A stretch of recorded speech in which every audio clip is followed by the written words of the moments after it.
பார்க்குறீங்களா? கேரளா மாநிலத்தில் மூணார்னு ஒரு இடம் இருக்குது. அந்த இடத்துல தான் ரொம்ப அழகாக இருக்குது. மலைப்பகுதி, இந்த டீ தோட்டம் இதெல்லாம் பார்க்க பார்க்க ரொம்ப அழகாக இருக்கிறது. நிறைய டூரிஸ்ட் வர்றாங்க இங்கே இந்த இடத்தெல்லாம் பார்க்குறதுக்கு. கிளைமேட்டும் ப்ளசண்ட்டாக இருக்குது. தமிழ்நாட்டுக்கு ரொம்ப பக்கத்தில் தான் இருக்குது. நீங்கள் இந்த மாதிரி இடத்துக்கெல்லாம் விடுமுறை நாட்களில் வரலாம். பிள்ளைகளெல்லாம் கூட்டிகிட்டு வந்தீங்கன்னு வைங்க, குடும்பமாக ரொம்ப மகிழ்ச்சியாக இருக்கலாம். அப்படி குடும்பத்துக்குன்னு நேரம் கொடுக்கணும். ஆண்டவர் சிருஷ்டித்த சிருஷ்டிப்புகள் மகத்துவத்தை பார்த்து ஆண்டவரை நீங்கள் துதிக்கணும்.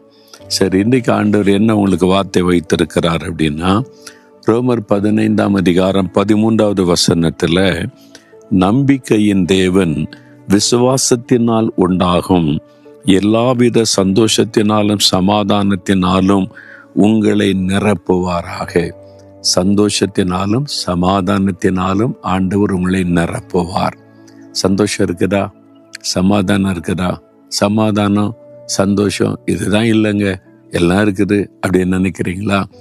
எல்லாம் இருந்தும் சமாதானம் இல்லை, சந்தோஷம் இல்லைன்னா உண்மையான ஆசீர்வாதம் அல்ல. அதனால் ஆசீர்வாதம் என்பது தேவன் நமக்கு கொடுக்கிற மெய்யான சமாதானம், சந்தோஷம்.